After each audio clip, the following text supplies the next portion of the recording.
sličnim danima. I već se on izdigao da će biti igrač. Mi smo vidjeli da ima rukicu, da je ono baš ekstra talenat, jest.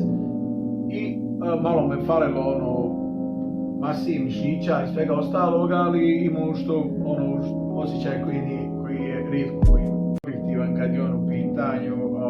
To je čovjek koji je glavom išao kroz zid i glavom išao,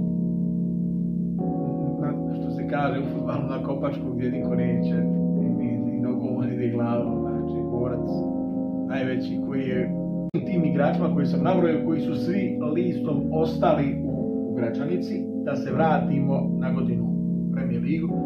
On je meni rekao, ja nisam igrač za prve lige, ja ga pitao sam ja predsjednik za prve lige, ne znam, ja imam svoje planove i on je po svojim planovima otišao u Bosnu. Nije postao reprezentativac i onda je šetao od Bosne i do Bogorđa i do Visokog.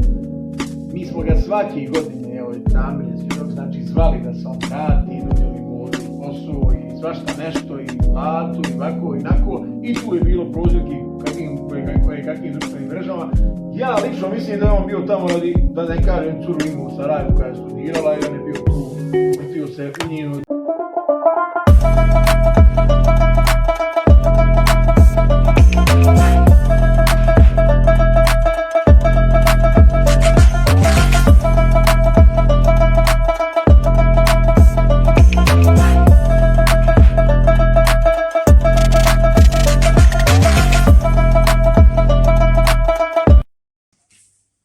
Pozdrav svima, dobrodošli u drugu epizodu podcasta sa Čodom u kafani.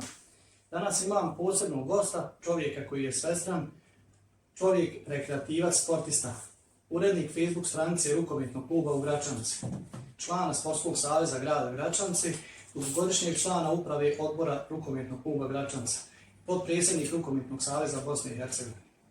Moj današnji gost je Nedim Usić. Nedime, hvala ti što si prihvatio moj poziv da mi budeš gost u emisiji. Hvala, znači i tebi se me pozvao i pozdravljam sve slušalce i gledalce. Ćemo samo ukratko da spomenemo sponzore današnje emisije. Tu su N-Motors Privala Gračanca, uvoz i prodaja motora iz Europske unije i Švicarske, Volvax Truck Service Ževče. Nedime, kako stigneš završiti sve te obaveze? Sve to kontinuirano ide i uz dobru organizaciju može se sve to složiti. Prilike su srodne stvari, a kad se radi nešto sa željom i ljubavlju, onda se može stići. Pa dobro, nije baš za svakog lako, ali svaka čast tebi na tome. Rijetko ko može spojiti tako i izvršavati onako na način na koji ti izvršavaš. Svaka ti čast. Da krenemo od Sportskog saveza.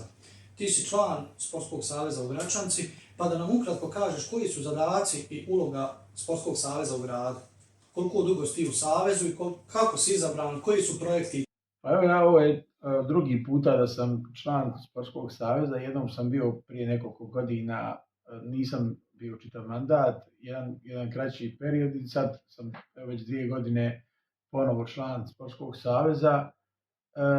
Otprilike su zastupljeni, ovako rekao bi, glavni klubovi iz grada Gračanice, svako je dao po jednog kandidata. Evo ja sam ovaj puta ispred Rukometnog kluba, moj prethodnik je bio Mitat Mujačić u Sportskom savezu, znači član ispred Rukometnog kluba i tako sam došao u Sportski savez.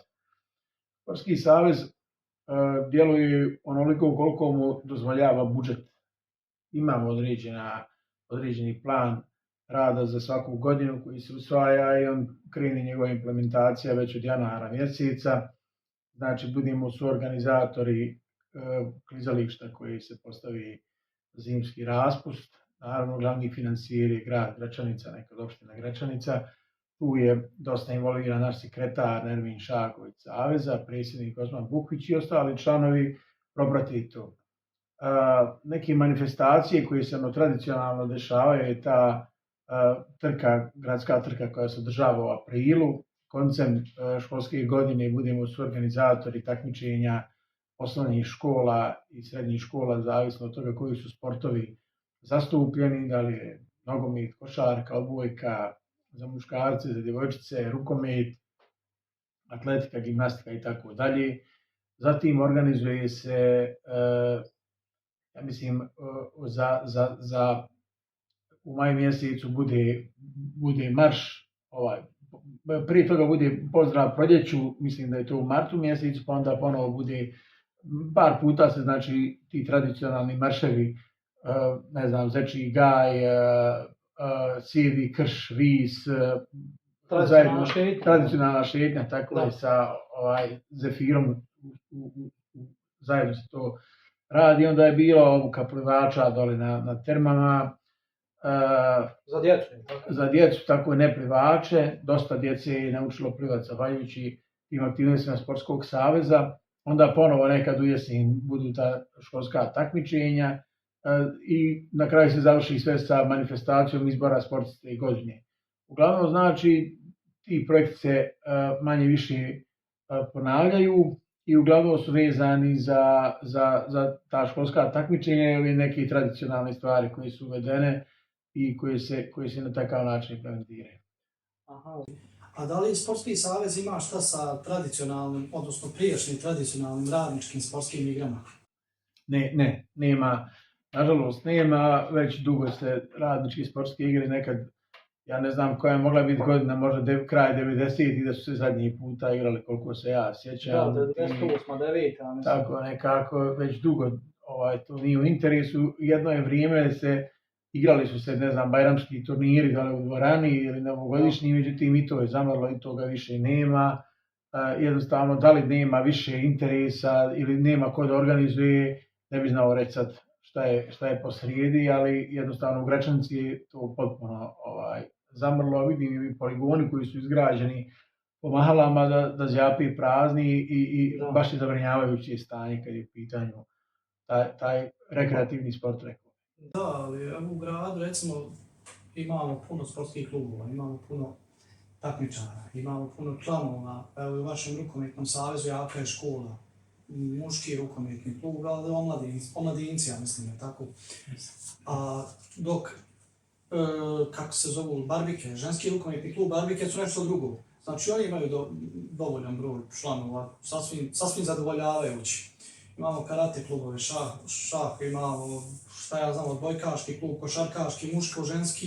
Znači imamo puno zainteresovani. Šta tu nama fali u Gračanci da mi to sad podignemo na neki veći nivo kako bi bili malo bolji rezultati? Pa iskreno da budem, možda neće biti popularno ovo što ću sad ja reći, ali mislim da je veliki problem kod nas prosvjetnih radnika koji rade fizičko vaspitanje u Gračanici. Nastavnici, profesori, evo ja ću vam reći da u sastavu Sportskog saveza nema nijednog profesora koji je završio tu oblast. Tu se nalaze i ljudi koji radi sasvim iz drugih branši. A zašto? Izvini, zašto? Ja zaista ne znam zašto.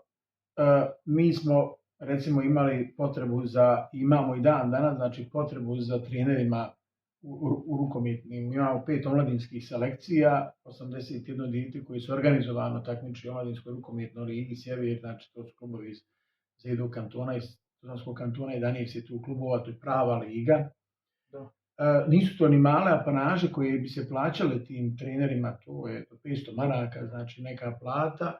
Međutim, jednostavno nema zainteresovan, niko neće da radi sa djecom, te sekcije, ja ne znam da li po školama se šta radi, ali jednostavno nema tih nekadašnjih nastavnika i profesora koji su bili zastupljeni u radu s tom djecom i proizvodili te igrače. Sad postoji ovo organizovano treniranje, više se ulaže, više se radi po bolja infrastruktura, radi se po salama, po ne znam nija. Međutim, nema više ovih, ja bih rekao, sad ćemo baš vidjeti kad bude ova nova dvorana, da li će se nešto promijeniti, jer imam osjećaj, nisam siguran da li se svi raduju što ćemo dobiti uslove da se počne raditi. Tako da, mislim da nam je to jedan veliki problem da, evo, nijedan nastavnik, je odgovorno tvrdim, i nijedan profesor u Gračanici se ne bavi rukometom. Apsolutno. Da. Sportom koji evo, mnogi će se složiti sa onom pa reći broj 1 u gradu. Da, nažalost, imali smo sad, kako se zove, dječje igre sportske, gdje je bilo ženski rukometni klub, gdje je bio rezultat u jednoj utakmici 12-0. Znači, prve osnovne škole i druge, mislim, 12 ženskih. Nažalost, šta se dešava? Da li je tu nerad nastavnika na fizičkom? Ne znam šta je po programu njima da oni radi. Možda jednostavno nemaju programu da se radi rukomet, ali postoje sekcije neke koje bi trebale tu da... Ranije smo imali, evo kad smo išli u školu, znači sve su bile sekcije zastupljene, fudbali, košarka i rukomet, oni tenisi. Što je to danas tako, ja stvarno ne znam. Možda djeca imaju neke druge interese, jezike, kompjutere, ples, ne znam, uglavnom ono što djeca nauči isključivo u klubovima. Sve drugo je i nema te masovnosti, odnosno nema tog školskog sporta koje je nekad bilo. Barem je takav moj utisak gledajući kroz prizmu rukometa. Možda neki drugi sportovi da su zastupljeniji, a da drugi nemaju taj problem koji mi ima. Ovako, što se tiče rukometa, rukometni klub Gračanca je klub sa najvećom tradicijom u Gračanci. Znači, vi ste pokazali svojim radom da imate zainteresovanih, odnosno rekao si sad 81 član, tako u mladinskom klubu. Jes, prošli sezoni, tako je. Znači, svake godine vi priključite neke igrače prvoj ekipi. Znači, rezultat ima kad se radi na pravi način. Šta misliš, što nedostaje fudbalskom klubu Bratstvo, odnosno nogometnom klubu, da napravi taj veći korak da uđe u Premier ligu? Ja iskreno da budem, mislim da nogometni klub Bratstvo može ući u Premier ligu, može ući sigurno, međutim pitanje je koliko može opstati. Mislim da je Gračanica malo jedna specifična sredina gdje se mi finansiramo iz budžeta gradskog i od sponzora, odnosno privrednih subjekata. To je vrlo jedan nezahvalan način finansiranja i za nas ne stoji ni jedan, ajde da kažem, telekomunikacijski operater kao što stoji iza nekih većih klubova, ne stoji neke fabrike, ne znam, osiguranja, banke i tako dalje. I onda klubovi iz većih gradova, iz većih sredina imaju daleko veće budžete. Fudbal je izuzetno skupa djelatnost. Da bi jednu utakmicu održali, trebate da platite 5 sudija, službenih lica, posmatrača, kamere ovakve, kamere onakve, da imate adekvatne tribine, da imate pomoćni teren, da imate slačionice za muškarce, za žene, za goste, za domaći, za svašta nešto. I ta infrastruktura strašno puno košta. Ipak Gračanica nije nivo Sarajeva, Mostara, Banja Luke i većih gradova, mada mislim da kad bi uprava donijela ozbiljnu odluku da se uđe u liga, mislim da bi se ušlo. Ali mislim da je ova federalna liga, ja je zovem Liga 16 čaršija, onako po mjeri za Gračanicu, kad bi realno gledali. I ovaka neka politika da se držimo u vrhu, da ne strepimo za ostanak, da budemo među 5-6 ekipa tih u federalnoj ligi je nešto sasvim što je dobro. Ono što primjećujem jeste da dosta igrača sa ovog područja, znači grada Gračanice, završava u nekim drugim klubovima. To bi volio da bude malo zastupljenije, ali s obzirom da i mi imamo razna iskustva, koja bi se mogla ispričati. Razumijem i te procese koji se dešavaju, zašto sad 5-6 igrača koji su iz Gračanice ili okoline Gračanice igra za neke druge klubove u tom rangu ili višem rangu takmičenja, znači bilo bi ono pravo da ih imamo baš u Gračanici, a mislim da je ovo liga po mjeri, mada bi i ja volio, evo, pošto su i, ne znam, i Gradina, i Zvijezda, i Banović, i Lukavac, svi su barem jednom igrali u Premier ligi, da ispunimo mi tu sebi želju, a koliko god da traje. To da vidimo gdje smo, šta smo. Jest, ali evo, vidjeli ste vi, uđu klubovi tipa, ne znam, Obarski, ili ovi Krupe, i onda nestanu totalno, znači, krompirište na kraju bude tih terena. Eto travnik jedan. Jest, tako da, mislim da Bratstvo može, da ne kažem može kad hoće, ali čuli smo da ove godine ako se naljute, ući on sigurno. Baš sam skoro bio u Tešnju, pa mi čovjek priča iz Toška, jedan u upravi koji kaže da nije bolja ekipa došla i prošle sezone nikako tamo i da je igrač I da i ove godine sigurno imaju među najbolji igrački kadar, strukturu, ali da zavisi od ambicija. Tako je. Nešto se šuška da će ući, da pokušavaju, pravi se nešto oko infrastrukture se radi, ali šta će biti ostaje da vidimo. Jel smo isto mišljenja da će ući ove godine? Pa ja bih volio, iskreno da budem i treba i podržati. Ja kad god imam priliku, kad nemamo mi utakmicu da nam se ne poklapa termin, na brastu sam. Vi trenirate nekad na njihovom stadionu? Sad kad je samo pripremni period, onda trčimo, to je ono, da kažem, okolo stadiona. Dobio sam informaciju da radiš na jednom projektu koji se zove Monografija rukometa.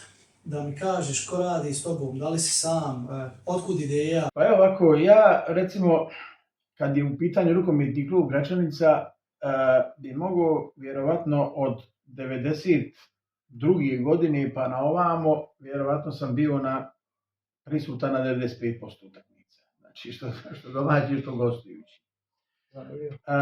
Prije rata, znači sigurno kod dijete, pošto sam odrastao gore praktično na igralištu, rođen sam gore mali po više opštine, pa sam živio na Čestivićima, znači i to sam, kako sam uznao za sebe, pratio rukomet i dosta toga se sjećam. I taj materijal i tu građu postratnu, znači ja sam u upravu ušao 99. znači 25 godina već kako sam u upravi. Imam gro te građe sam posjedovao i nekoliko puta je se pokušavalo da napravimo neki te muzeje, da se prikupi ta građa ranija. Obraćao sam se nekim ljudima koji su evo, bili, da ne kažem, najglasniji u toj prezentaciji te istorije. Međutim, nisam baš naišao na neku kooperativnost u smislu, pa nije bila, mislim da su više pričali onako iz glave nego da su imali te materijale. I onda su rukometni klub veterana koji se osnovao, ne znam koje godine djeluju, oni su sad, koliko sad djeluju, ne znam, ali evo djelovali su, počeli da izbacuju neke podatke, slike, lijevo, desno. Malo me je to zainteresovalo, vidio sam tu da to baš ne korespondira sa istinom. Neću reći da su ljudi to namjerno radili, ali vi kad pišete istoriju, tu nema po sjećanju, po prepričavanju. To znači moraš fakte da dokažeš. I onda u doba korone imao sam malo više vremena kući i počeo sam to da istražujem. I onda sam krenuo po arhivama, znači arhiv TK, arhiv Federacije, 4. oktobar, 13. septembar, Glas komune, oslobođenje, Front slobode, delegatski bilten, sportske novosti. Od Banja Luke do Zagreba sam znači sve pretitruo, našao sam sjase tih materijala i počeo da sklapam priču. Recimo ti podaci koji su objavljivani do sad, znači u nekim novinama tipa Gračaničkog glasnika ili Gračaničkih novina, bilo je dosta grešaka. Koji niko nije provjeravao. Koji niko nije provjeravao, ljudi napišu, ne znam, 63. ono je 64. Pominju neki ljudi koji uopšte nisu tad bili u Gračanici. Ne znam, neko se sjeća da je Vlatko Kraljević bio 3 godine direktor kluba, onda kad uzmemo Vlatkovu knjigu, čovjek je došao poslije toga. Znam pod resovima, piše se neka utakmica lupam protiv, ne znam, evo, reću odlazak u vojsku Ahmeta Šele i Bore Žuže, primjer radi piše 62. utakmica protiv Mladosti iz Banja Luke i naslici je Hamdija Saračević, otac Zlatana Saračevića, kao oni se pozdravljaju. Vidim, Vlatko je tu 62. nije moguće. Pitam svog starog, pošto je s Ahmetom u godini parac, komšije su bile, kad je Ahmet mogu ići u vojsku, kaže, on je tehnologiju studirao, pa nije bio završio, što je u vojsku, ali već je imao po 25 godina sigurno, onda kad se vratio, onda je diplomirao i nije moglo biti to. I onda nađem tu Vlatkovu knjigu, 1.65 je zapravo služio u vojsku u Banja Luci, da je Milija Babović odšao po njega da dođe da bude profesor latinskog u Gračanici. Sad prvi put čuo za Gračanicu, znači nikako nije mogla biti 62.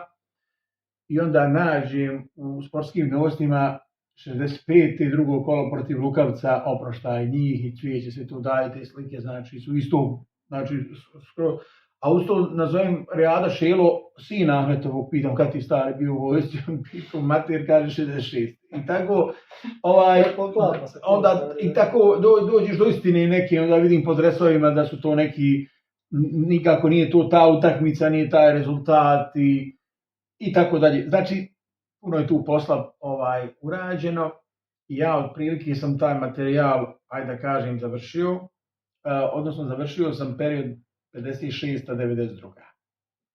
Sad mi Bakir Harčin sređuje malo te fotografije, slike, on je dizajner, čisti, malo je, za štampu je to nezavalno i dogovorio sam da mi lektorisanje profesorica Fatima Softić-Bećirović uradi, da pogleda i ona je sve korektno urađeno, da bi to trebamo naći sponzore, naravno, dosta to košta, ja ništa za sebe ne tražim, samo da neko plati tu štampu, vidjet ćemo koliko primjeraka ćemo raditi, to bi trebalo 26. da se objavi, kad bude 70 godina kluba, a kako sad stvari stoje, ta knjiga bi trebala da ima negdje između 800 i 900 strana, znači to su fotografije, zapisnici, izvještaji, izjave neke i tu mi fali još nekog materijala, volio bi malo da ti ljudi koji su bili savremenici tog doba daju svoje opaske, naravno i tu provjeravamo priče. Da, hoćete provjereno, sve da bude. Sve provjereno, da i onda gdje nije provjereno stavit ćemo navode da po navodima tog i toga sad je li tačno, nije tačno, vidjet ćemo. Sad ćemo malo da pričamo o rukometnom klubu, odnosno onom što si ti najzastupljeniji i što imaš najviše informacija. Rekli smo već da je rukometni klub osnovan 1956. godine. Prije nego što krenem išta, zanima me samo, spomenuo si malo prije veterane rukometnog kluba. Od tih veterana neki su već igrali u šampionskoj, ako se ne varam, u šampionskoj generaciji 2001. Mislim na kapitena Šakovića. On je sad u tim veteranima. Kako imate saradnju između veterana i rukometnog kluba sad? Pa nažalost nemamo u doba nekako kad se taj rukometni klub veterana oformio, predsjednik kluba je bio Mithat Mujačić, na koncu i u ovom momentu, evo sticajem okolnosti, Mithat Mujačić predsjednik kluba. I koliko ja znam, bilo je povodom 65 godina jedno lijepo druženje, rukometni klub veterana je organizovao gdje su došli svi igrači bivši koji su, evo, nažalost u međuvremenu i neki su preminuli. I klub je tad imao poziv da se pridruži tu i imali smo mi svoje predstavnike na tom druženju i poslije toga oni su igrali par, koliko sam ja kroz ove medije propratio par turnira, ali nismo nikako, jednostavno to je i veterani, i veteranke, i ženski rukometni klubi, to su, ajde kažem, nekako bi rekao organizmi za sebe koji djeluju, imaju svoje programe, svoje planove, svoje ciljeve, svoje interese i nemamo mi tu neke dodirni tačke, sad da kažem, da možemo i pozvati na turnir Halid Žunić i najviše iskoristimo priliku da ti bivši igrači, veterani rukometnog kluba Gračanici, recimo dodijeli priznanja koja budu najboljim strelcu, najboljoj ekipi, najboljim tome i na to su prilike svede taj neki naš odnos. Većina njih ne dolazi na utakmice, što nije samo slučaj kod nas, nego su ljudi zasićeni više od tog sporta, od putovanja, od svega, ne samo u rukometnom klubu, nego i drugim sportovima. Rijetko ćete vidjeti neki igrače koji su ranije igrali da su sad na tribinama. Ali nemamo neki sad, da kažem, sad saradnju neku strašnu, da je možemo, ne vidim načina nikako da je poboljšavamo. Mi smo, čini mi se, jednom ili dva puta na turniru Halid Žunić organizovali utakmicu veterana, odnosno u programu bacili, oni su organizovali jednom, čini se, sa Goraždem, igrali ne znam drugi puta, ali oni koliko ja znam više ne treniraju, ne skupljaju se, nema je ni u Tuzli na ovom turniru, soli i tako dalje. Finansiranje kluba, rukometnog kluba Gračanaca. Skupštini iznio si neke zanimljive podatke. Pratili smo. Da li će biti popravljena situacija ove godine? Moram reći, gradonačelnik je na toj skupštini obećao veći iznos za rukometni klub.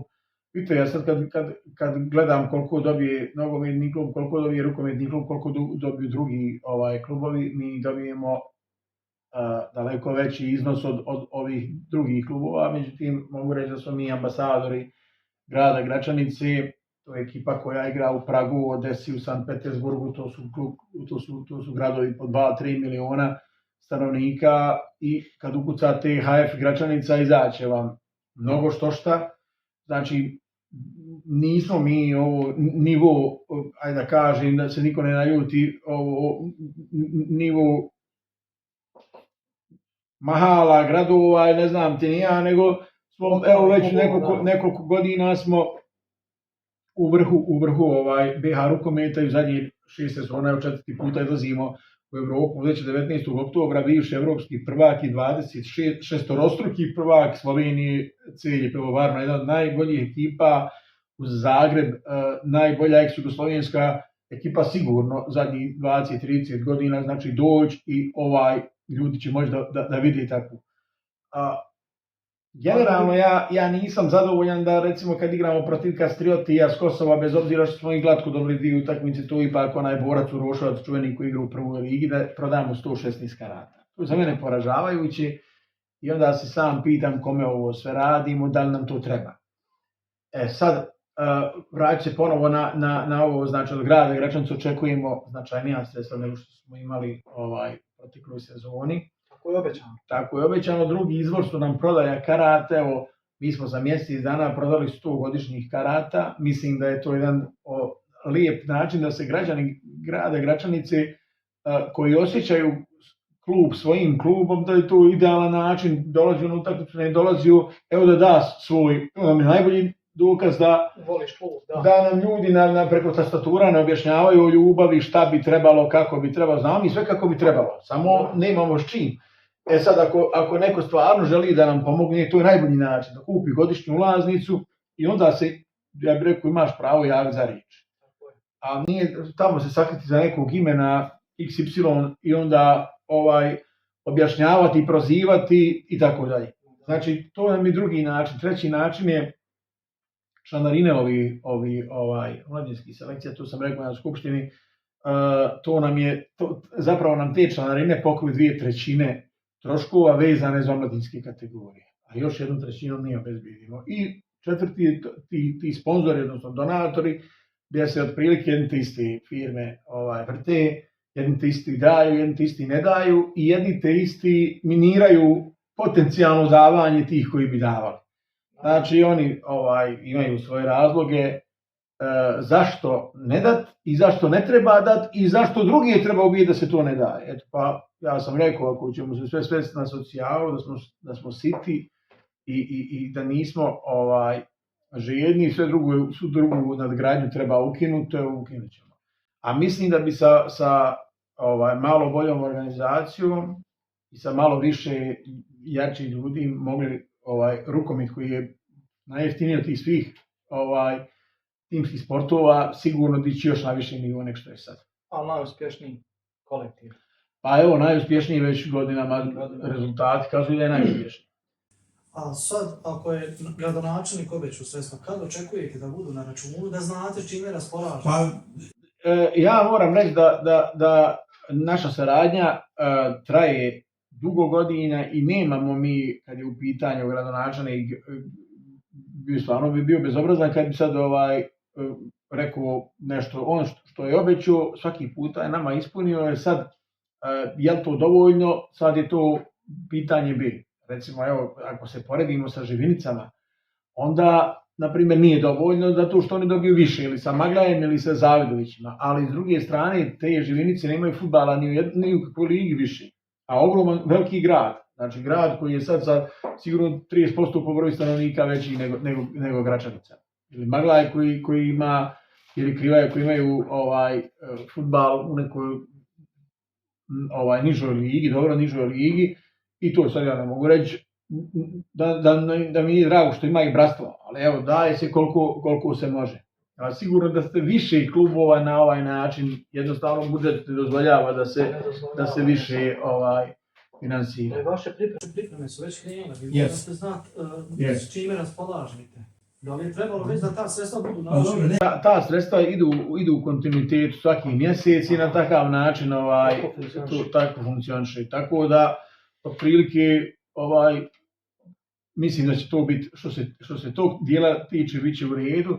Najveća nam je upitnik su nam ti sponzori, gdje nemamo nikakve dugoročne ugovore, gdje svaki godine je razgovor sa tim sponzorima, nikad ne znamo kad nam neko može otkazati, a uzdamo se u to, znači kad pravimo mi projekciju budžeta svih tih troškova koji će nam se desiti u sad sezoni, znači 29. smo startali, 28. smo se okupili, do 31. maja smo tu. Ti 10 mjeseci mi već znamo tačno koliko nama para treba, može biti plus minus nešto, ali uglavnom znamo, ali sa tim sponzorima nismo još, otprilike objavljujemo ove s kojim završimo razgovore. Na stranici to se vidi koji je sponzor i sad tu nam je najveća nepoznanica, tu kad nam ispadne dva dobra sponzora imamo problem. Da, već duže vrijeme, kako sam pročito, ne idete na pripreme. Pa ne idemo, to je, gore smo imali infrastrukturu bolju, kad je Revo Širbegović imao hotel Vlašić i Haso i Soada imali su hotel Sunce, pa smo koristili smo dvoranu, onda vodili smo kuharicu odavde. To je jedan od razloga što nemamo više tu infrastrukturu na način kako smo ranije imali, ali je veći način bio što smo imali dosta igrača do ove godine koji su imali radnu dozvolu, studenata i znači oni koji nisu mogli otići na pripreme. Pa onda kad sve tu uzmemo u obzir, onda je bilo nekako racionalnije da ovdje ostanemo. A inače, sve te pripreme, znači, nema bez 7-8 hiljada se ne mogu odraditi pripreme, onda veliku udar u to doba nabavljamo opremu, treba platiti kotizaciju, stanove, hranu, sve nam nekako dođe, ne počne sezona, svi su troškovi znači u prvom mjesecu i onda da je drugi svijet odmara, mi evo na 38 dajemo sponzore. Ovih dana je bilo turbulentno, ajmo reći mjeseci. Imali smo 10 odlazaka sa trenerom, znači, ja sam se malo pribilježio, a dolazaka smo imali 7. Odnosno 7 sa novim trenerom. Jel to što se tiče dolazaka, odnosno odlazaka, nadam se da jeste. Ne znam ko više treba da ode. Ono što je mene obradovalo na skupštini, što si ti izašao rekao, dok sam ja tu, moj sin neće ići. Iako imao vjerovatno bolju financijsku ponudu od Slobode i tako ti klubova, ne znam, kako ući u ovu sezonu, kakve su ambicije? Pa dobro, nama jest otišlo dosta igrača. Nakon 7,5 godina otišao je prvo trener i onda imali smo situaciju da recimo Adi Mehmet Čehajić, koji je bio projekat kluba, bio je par godina tu, momak iz Gradarca, mislim da je 3,5 ili 4 godine on bio kod nas, 3,5 godine.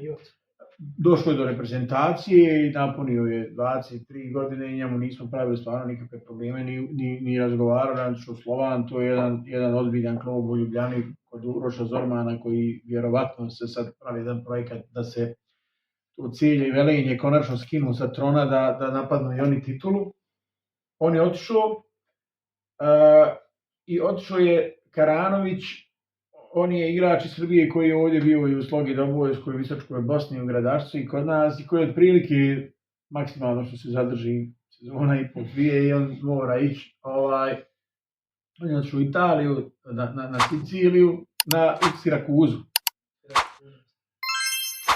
Onda mi smo radili sve na tome da Dinu Hamidovića i Omera Mehmedovića ostavimo. Mislim čak da smo dali, pa za naše prilike izvanredne uslove ne bi ostali. I nisam siguran da su dobili bolje uslove tamo gdje su otišli, ali oni su po svaku cijenu željeli da idu. Onda otišli su nam Halil Šadanović koji je 7 godina putovao na relaciji Gradačac-Gračanca, gdje je, ajde da kažem, njega supruga uslovila da se prošle godine oženio i žena je svoj posao u struci, mislim je nešto oko radiologije završila, radila u Banja Luci, napustila i došla da radi u nestruci u Gradačac, ali uslov bio da on prestane da igra rukomet, jer je svaku noć posla radi u BH Telekomu, dolazio na trening, vraćao se i praktično sa suprugom bio nedeljom. I žena je rekla, i mi više nismo pričali s njim nego s njom, mi nismo je mogli vidjeti da on ostane tu.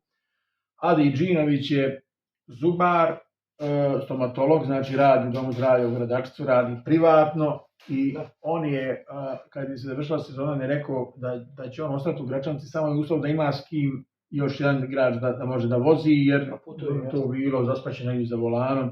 Nije lako, treba otići u Gradačac. Krivine su i sve, zima, ljeto, kiša, blato, nikad to nije ugodno za vozikanje i on je otišao.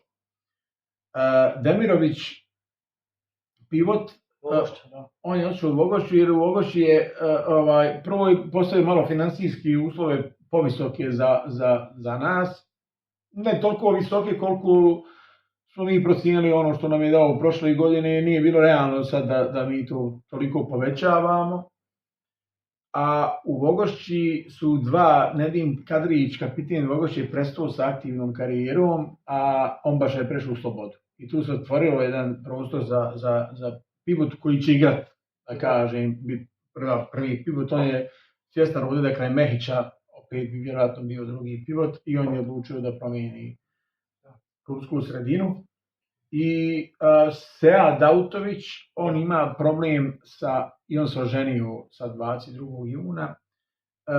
Imao je uslov da mu dođe supruga ovdje koja radi u Tuzli pa da nađemo stan, ajde sve bi mi to nekako i prevazišli, međutim on ima povrijeđen je došao kod nas. Pitanje je dana kad će podnoži. Znači kod njega je koljeno stradalo i razgovarali smo na tome, on bi trebao da bude, da kažem, prvo desno krilo, da igra 60 minuta u dva pravca, što je da to koljena nemoguće i onda smo jednostavno dogovorili da je besmisleno da pravimo neku saradnju, da se uznamo da imamo igrače. To je Dino Oštraković, ja mislim, još samo što je otišao. Dino Oštraković otišao u Slovan isto, kao to je, mislim, jedan strašan potencijal, strašan talent. Momak nije napunio ni 16 godina, znači dali smo mu sve uslove za napredak ovdje. Međutim, to odluka njegovih roditelja koju mi nismo mogli da branimo ni na koji način, samo šta sam mogu da uradim sad. I tako, evo, to je otprilike i trener, znamo ja to još. Trener je isto odstupio, otišao je nakon 7,5 godina. Je on nešto tražio što niste ispunili? Pa jest, on tražio nešto što mi nismo ispunili, otprilike mi smo na upravi, bili su svi članovi uprave na toj upravi, on je tražio veći budžet od onog koji smo mi obezbjeđivali dotad i koji je otprilike nama i ove godine plafon. Tražio je kancelariju da ima sekretara ili čovjeka zaposlene u kancelariji, puno radno vrijeme kod nas, taj sekretarski posao, ja Zajmko Junđić već godinama čovjek radi, djelatnik i Crvenog križa i dosta zna ovu problematiku vezanu za papirologiju našu i radi to dosta uspješno. Mi nemamo jednostavno sredstava i mogućnosti da sad nekog prijavimo, dajemo platu, plaćamo na to sve obaveze, nego je to sporedna djelatnost zajmova koju on radi kako radi. Mi bi vjerovatno ćemo dobiti kancelariju i prostorije u novoj dvorani, kako spada. Znamo mi da nam gore to na igralištu rukometom nije najadekvatnije, mada smo i mi tu prije nekoliko godina u dva maha to sve renovirali i pravili neki uslovi. Nije to neuslovna kancelarija, ali eto, uvijek može biti bolji. I otprilike su bile da nam se ambicije ne poklapaju i da mi to jednostavno ne možemo. To što je Damir tražio, bilo je trener golmana, kondicioni trener, psiholog i te neke stvari smo mi paušalno i rješavali svaki godin. Imamo nekad trenera golmana, nekad imamo kondicionog, nekad imamo psihologa, nekad imamo dvoje od toga, ali imamo u kontinuitetu, ljudi napuste, neće, zasite se i tako dalje. I mislim, možemo mi sad tražiti što god hoćemo, vrlo je veliki je problem što mi nemamo više sportskih radnika, nema entuzijasta, niko ne da svoje vrijeme, svoju energiju, svoje kredite lične da troši na to. Tako da je sve to njemu uticalo da on donese odluku da on više sebe ne vidi tu, da ne može više da troši energiju na te stvari, da se ponavlja. I eto, otišao je, mi smo to objavili, mislim, tako kako je bilo. U redu, znamo mi sve šta je Damir radio za rukometni klub Gračanicu, tu je bio kao profesionalac, radio je, da to je plaćen. I na kraju tako je završilo kako je završilo. Da li klub ima scout službu? Kako pratite, koga ćete dovesti, kako to ide? Imali smo sad 7 pojačanja sa trenerom. Pa gledam, došla su 2 lijeva beka, jedan srednji pivot, desno krilo, lijevo krilo, jedan Adnan Jamaković, trener Jama Čavčić, to sam mlad trener, 95. godišnje. Sad, kako vi, jel upravni odbor sjedite, pričate, koga šta prijedlozi? Otprilike, upravni odbor ima, ja ću reći, neograničeno povjerenje u mene i pustili su meni da odradim taj dio vezano za popunu tog rostera. Mi onako nismo, ne mogu reći da smo ostali zatečeni s ovim silnim odlascima, jesu nas neki igrači iznenadili, za neki smo pretpostavljali da će otići, neki smo vjerovali da možemo zadržati, ali evo ispalo je kako je ispalo? Ko moda da je neka, hajde da napustimo Gračanicu, u redu je, da nas svi malo i sažaljevaju i da čekaju šta će se dogoditi. Ranijih godina, znači ja sam sa Damirom, kad sam mu govorio i objašnjavao njegovu tu ulogu, dao sam mu neki mandat, odnosno dali smo mu neki mandat, kao što su imali engleski menadžeri, ograničimo koji je to budžet za plate igrača i onda on sklapa ekipu i naravno idem ja tu u pregovore jer uvijek se pregovara stan, hrana, plata, uslovi, ubjeđivanja, lijevo, desno i on je dobrim dijelom tu učestvovao u to. Ovaj puta mi smo imali na piku 2 trenera. Jedan nam je bio Alen Hadžić, mamak iz rodom iz Banovića, živi u Tuzli, radi u Konjuhu i bio je sa ovim juniorskim ekipama, prvak BH i u kadetskoj juniorskoj i on nam je bio želja da ga dovedemo, ako se ne dogovorimo sa Damirom, ali bilo prevashodan je cilj bio i želja da Damir ostane. Da. A kad se to nije desilo, onda smo odmah reagovali, razgovarali sa Hadžićem, jer sam ja lično mislio da je Amar Čavčić 100% da će ići u Vogošću. Zato što on Vogošćino dijete, on je u Vogošći sve mladinske selekcije radio, napravio, vodio Vogošću 2, jedno vrijeme i Vogošću 1, bio je u nekolicini trenera, pomoćni trener. Onda je otišao u Hercegovinu gdje je sa izuzetno skromnom ekipom, jednom je ostao zahvaljujući proširenju lige, drugi put su ispali, ali svaki puta su ostavili izvanredan utisak i 2 puta su u te 2 sezone nas pobijedili. I mi smo njega također primijetili kao odličnog, smirenog, mladog stručnjaka, radoholika, međutim ja nisam ni sanjao da on neće u Vogošću, jer sam znao da trener Skopljak Senad napušta Vogošću, to je već bilo konvertirani potezi. I onda kad smo sa Hadžićem, kad su zapeli ti pregovori, odnosno bili smo se prvobitno dogovorili, onda je on dobio neka obećanja iz Konjuha i otkazao je to. Onda sam ja Amara nazvao i rekao sam mu ovako, pošto i sad pričam sve kako je bilo, pitam ga jesu li ti angažovan, kaže nisam bil došao u Gračanicu, može doći sutra do Tuzle i mogu, mi smo se odmah dogovorili i onda smo počeli da radimo na rosteru ovom. Znači nisam dovodio nijednog igrača da on nije znao, nije se on na način kako je to Damir radio uključivo, on kaže to sad mogućnosti kluba neće ulaziti u to. Ja sam pregovarao sa svakim od njih i gledali smo da to bude jedna mlada radna ekipa i mislim da smo takvu ekipu i oformili. Prvo tržište je bilo jako oskudno, jako malo igrača bilo na tržištu.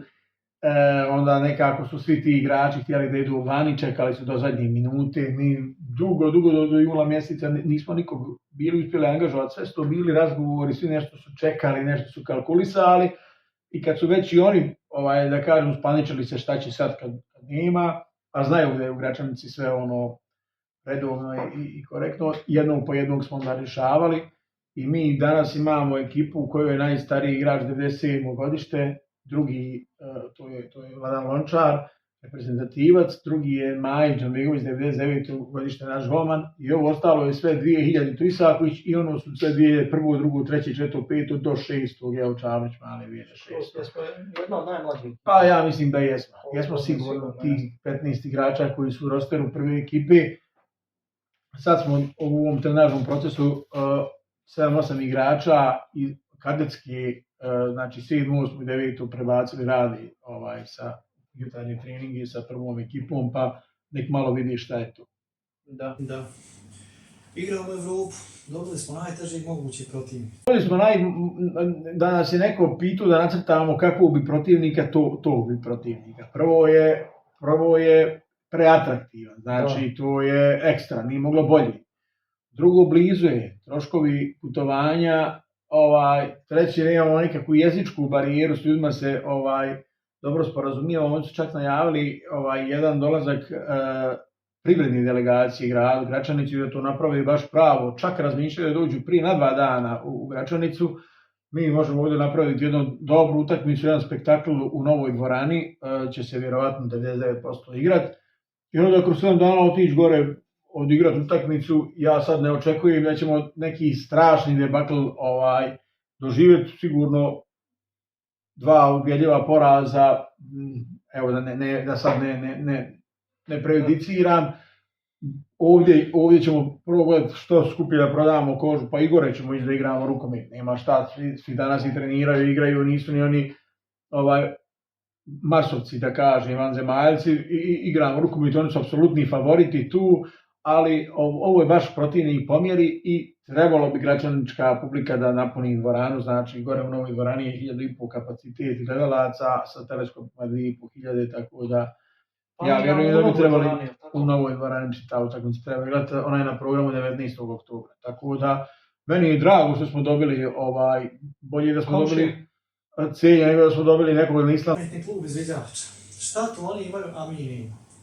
Oni prodaju svake godine najboljeg igrača, opet su prvaci.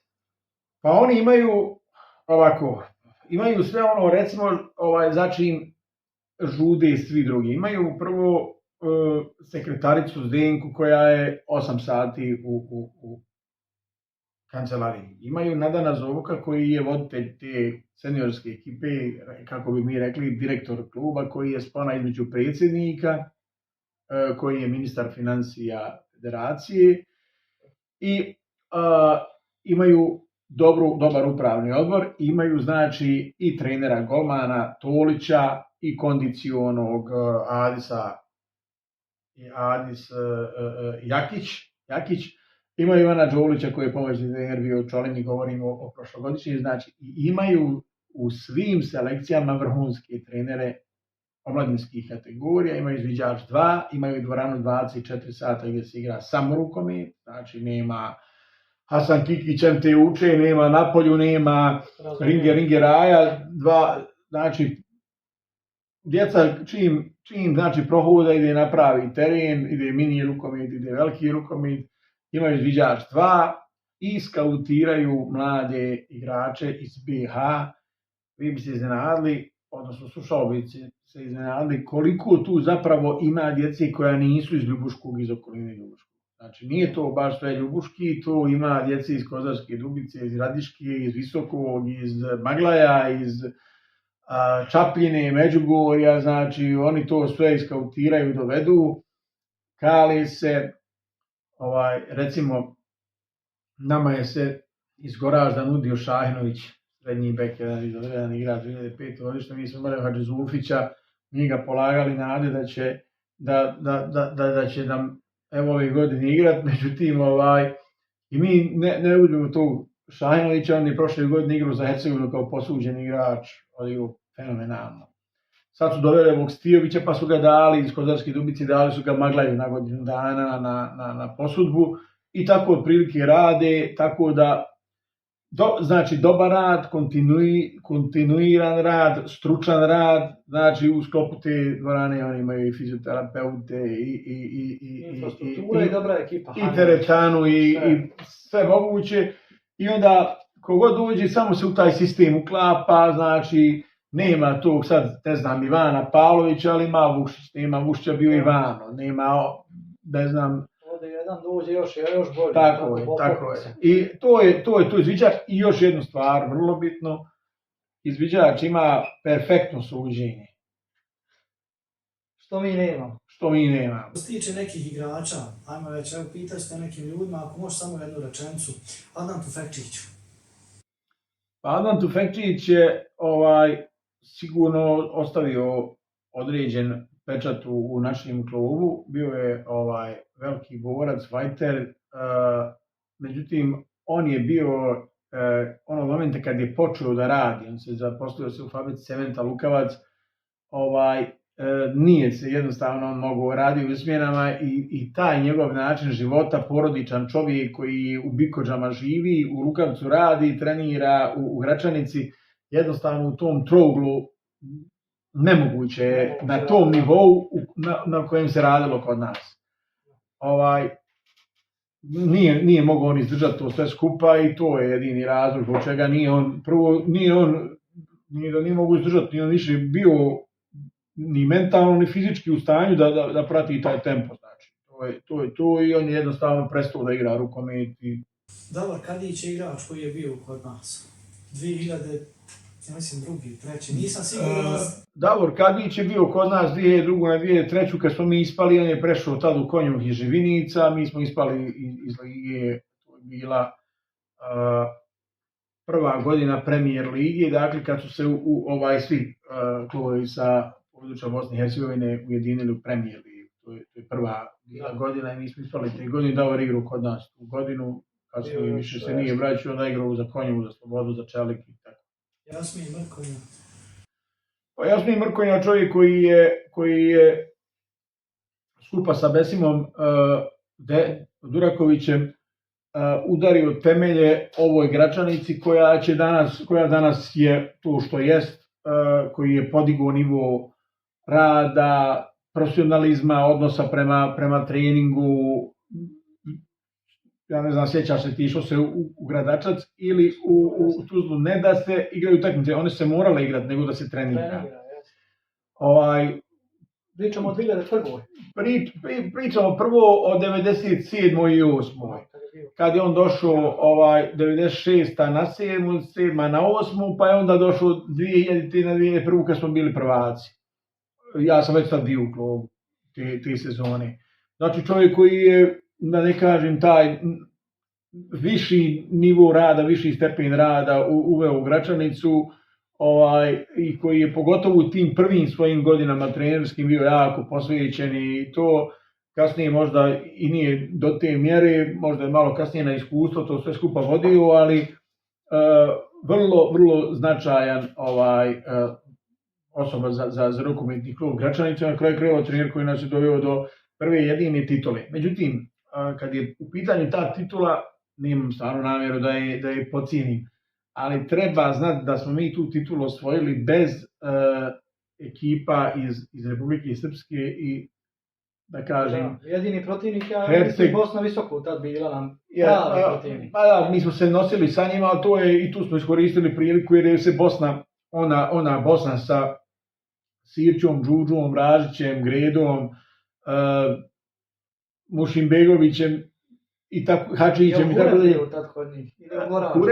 Hurem je tad bio kod njih, te 2001. ali Hurem je 82. godišnje je tek počinio da igra. Ali ova ekipa njihova, ova šampionska koja je bila do tada, ona je se polako razilazila i recimo Sivčo nije igrao na tim utakmicama protiv nas, nije igrao ni Vražić, nije igrao ni Greda, svi su oni već otišli, tako da je tu kod njih bila smjena generacija, ali oni su imali ovo što sad ima izviđač, znači imali su suport strašan, znači nije mogao lopti uzeti niko, mi smo morali biti tu bolji. Da, Mirza Čehać, tvoj dobri drug.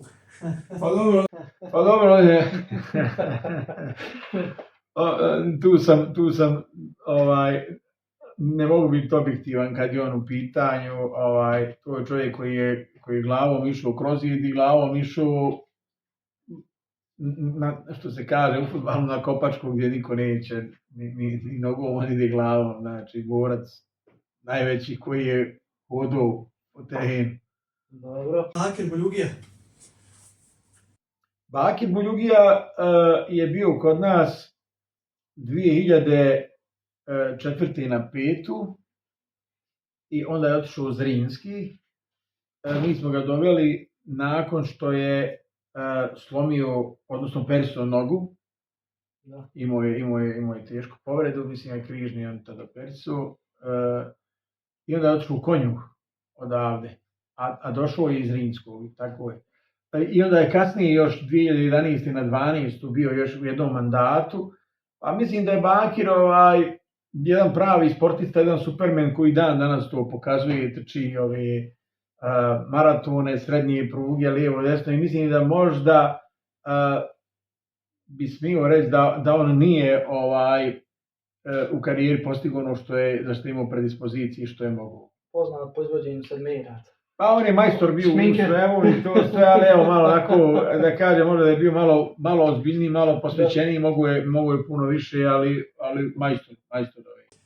Naša dva igrača, evo krenut ćemo, Edin Đelilović, izviđač.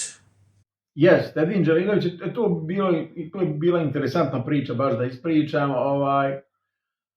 Edin Đelilović je naše dijete i to je momak koji je, recimo, krenuo u karijeru, ne znam, 2000 možda je to mogla biti 12. recimo. Su oni bili projekat Gračanca 2, pa su išli u Bosna Tešanja. Oni su bili, to je generacija, oni 2003. godište, 30. juni 2003. godišta, i on je bio u toj generaciji kad je bio, evo, da kažem, krenuo i moj sin.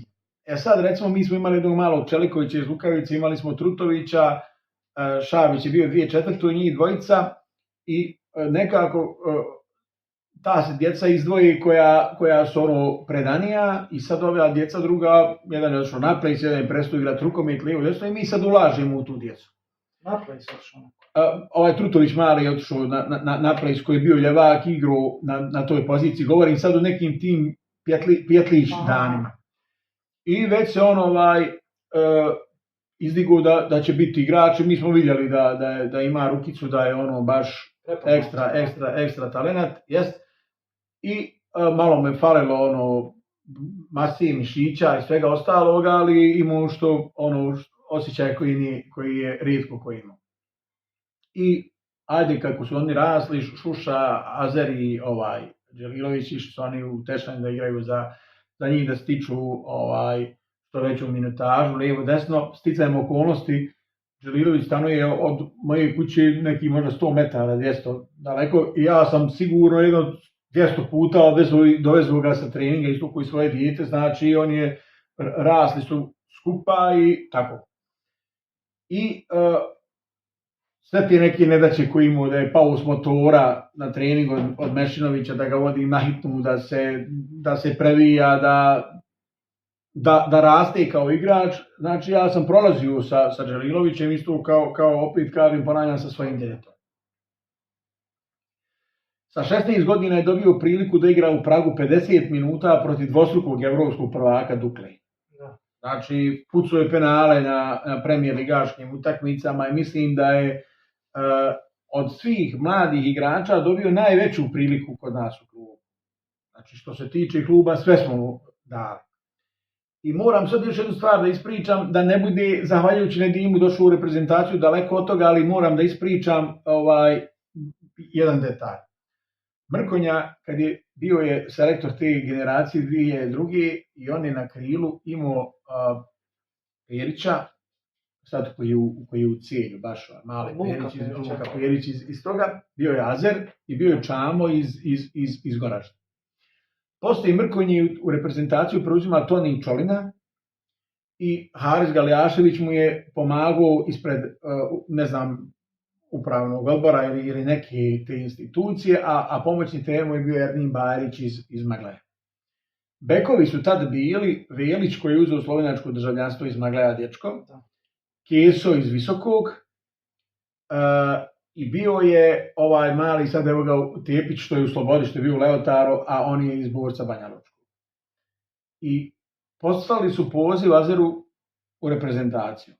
Ja sam nazvao tad Harisa Galijaševića i rekao, vidi Harise, ako zovete Azera na krilo, on više ne igra tu poziciju. Odnosno, nemojte ga zvati Mrkonja, ga je zvao na krilo. Imam krilo za reprezentacije ekstra, ako Azer može da se izbori na beku, jer ja sam mislio će Azer malo još koji cent uhvatiti, da će se baciti na oca, ali nije, ali ok. To vam stvarno kažem, evo, zamijenite poziv. Da, zanimljivo.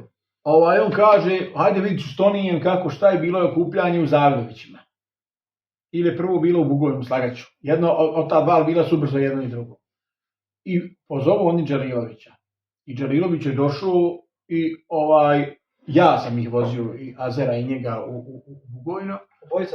Obojica su dobili, Azer je u međuvremenu će Velić uzeti to državljanstvo, Azer će izbaciti Tepića, imali su oni testove, on će tu biti najspremniji lijevo desno i odmah su oni vidjeli da je Đalilović da kaže Božja rukica i to je taj. I ušao je u reprezentaciju, znači nisu ti selektori, nemaju uvid dok neko iz kluba ne kaže i na takav način.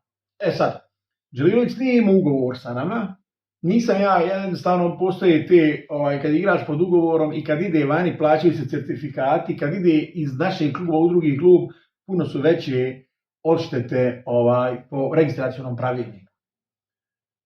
I on je došao da razgovara sa nama o produženju ugovora, bili smo ja i Damir i on. On nije znao da postoji za edukaciju, da se mora platiti nešto. I kratko je trajao taj razgovor, on je tražio da mi potpišemo ugovor na godinu dana.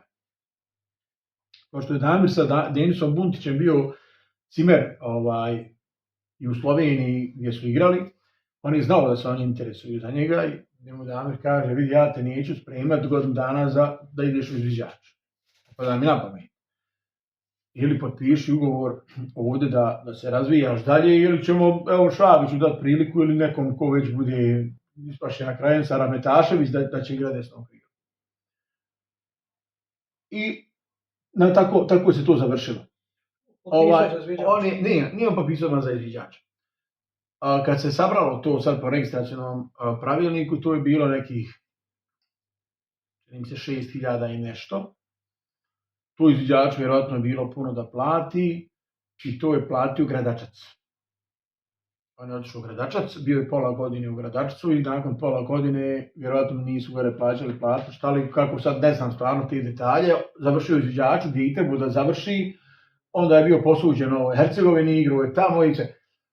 I sad mene pitaju, ja stvarno nemam nikakve, mislim da je Edvin Đalilović, nažalost, desila mu se ta povreda, ali ja se nadam da će on izaći iz te povrede i bit će to što treba da bude, vratit će se, da je on odabrao pravi put.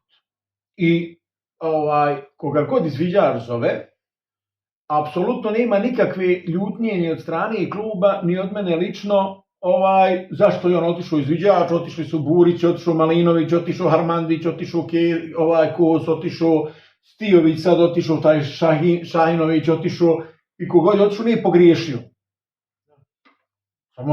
Samo se usred sredi na to i to je sve u redu. Znači, treba da budemo i ponosni što je on otišao. Međutim, ispao sam ja sad govorim u prvi put, ispao sam ja crna ovca što sam ja štitio interese kluba, što sam rekao na početku da je bio Čeliković i Trutović i Azer i 5. i 10. Pa mi smo obezbeđivali autobuse, utakmice, opreme, putovanja, išao si u Duklu, dobio si priliku, išao si u Evropu, išao si u reprezentaciju, išao si sve.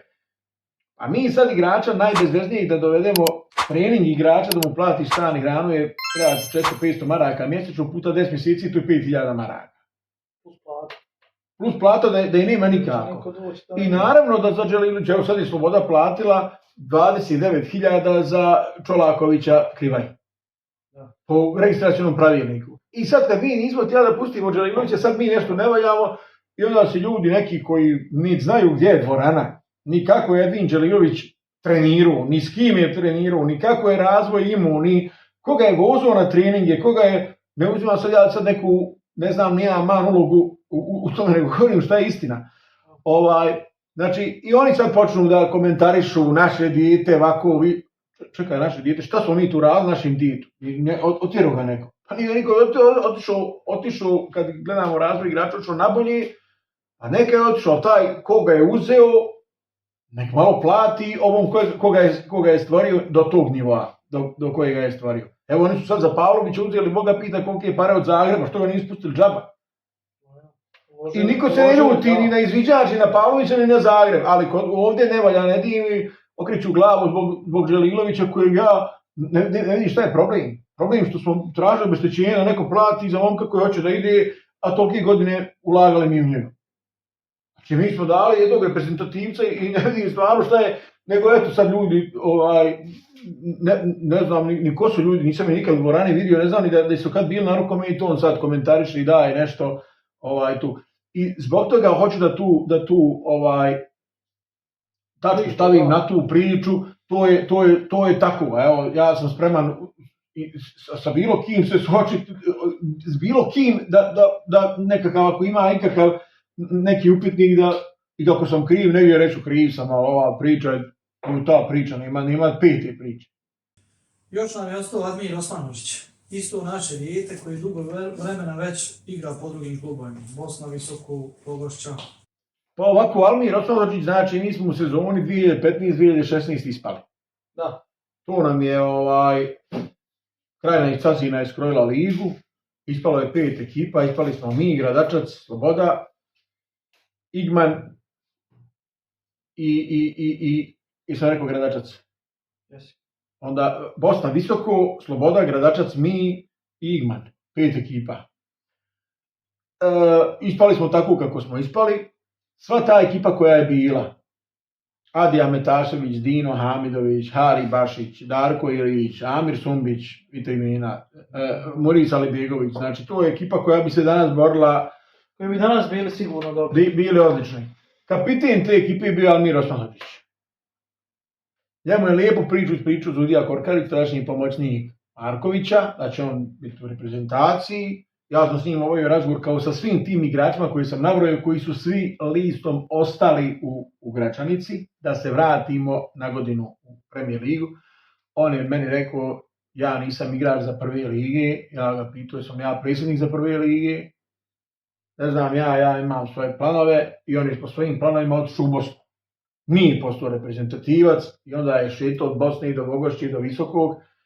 Mi smo ga svake godine, evo Damir je svjedok, znači zvali da se on vrati, nudili mu ovdje i posao i svašta nešto i platu i ovako i onako. I tu je bilo prozivki po kakvim društvenim mrežama. Ja lično mislim da je on bio tamo radi, da ne kažem, curu imu u Sarajevu koja je studirala i on je bio tu, vrtio se u njenoj toj blizini, jer je njemu sad u Gračanci to vjerovatno bi mu bilo. Nikakve financijske uslove nije imao bolje, ovdje je imao otvoreno da dođe kad god hoće, isključivo razlog je bio što on nije htio, ne znam iz kojeg razloga, a kao kapiten ekipe je napustio brod i pobjegao, otišao, znači iz Gračanice i napustio kad smo ispali. Eto, to je to što se nije otvorio. On je otišao u Njemačku, mi smo ga zvali sad ponovo, jesmo ga zvali? Jesmo. Otišao je u Njemačku iz Konjuva, evo ima, mogu naći datum kad sam ga zvao. U početku kad ste kretali, ajmo reći kad smo se vratili, kad je Damir već postao igrač trener, pa je samo trener, ušli smo u tu Premier ligu i imali smo, ajmo reći, neki navijači koji su konstantno pratili. Otprilike njih 7-8, znaš o kome se radi. Ajmo reći, oni su bili najvjerniji navijači. Nekako gledajući, ja sam posmatrao, ali oni su pratili sve. U zadnje vrijeme ih nešto nema. Da li si upoznat oko toga šta se radi tu? Pa ne znam, ja ne znam, stvarno ne znam,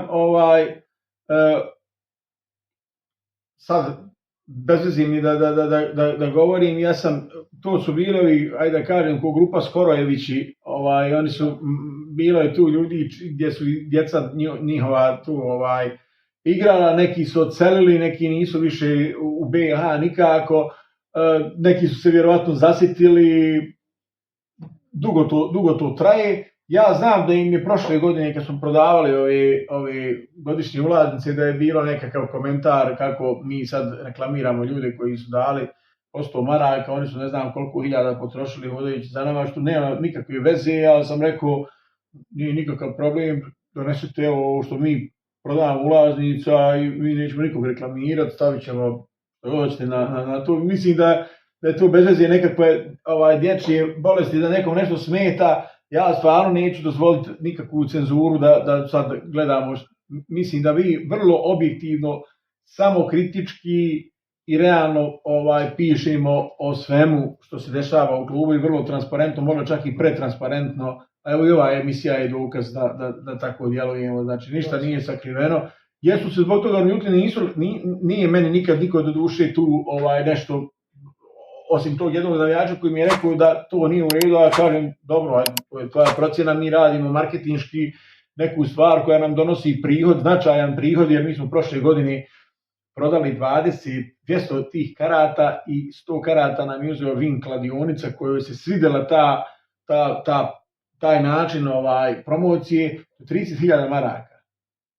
Sad, za to što se neko naljuti, ne naljuta, nismo radili ništa loše, nismo nikog podcijenili, nismo nikog uvrijedili, čak naprotiv animirali malo ljude da ove godine nismo išli na te fotografije jer tehnički je malo zahtjevno da sad nekog uslikamo, da mu broj, da mu kod, da nešto, nego smo išli samo na broje i opet pišemo imena i prezimena, evo došli smo do nekog broja 103. Šta je sa fanshopom? Fanshop se radi. Njega radi Aldin Bećirević i Semir Suljić radi fanshop i trebao bi ovih dana da oni su tražili dozvolu od kluba. Mi jednostavno nemamo kadra da to odradi, da to vodi, da to pokrije. Oni rade fanshop u saradnji, znači uz našu saglasnost i to će proraditi. Ima neka poruka za kraj, obzirom da smo došli. Ništa, kad je klub u pitanju, samo bi zamolio radi momaka koji na ovih 38 žestoko treniraju svaki dan 2 puta, da mislim da zaslužuju podršku. Koje ćemo mi mjesto biti, kakve su ambicije, šta ćemo osvojiti ili ne osvojiti, koje mjesto ćemo osvojiti. To ja samo mogu obećati da ćemo maksimalno raditi i da ćemo na terenu dati sve od sebe. Sad, kakav će rezultat biti, to je sad da budemo šampioni, vrijeme je više.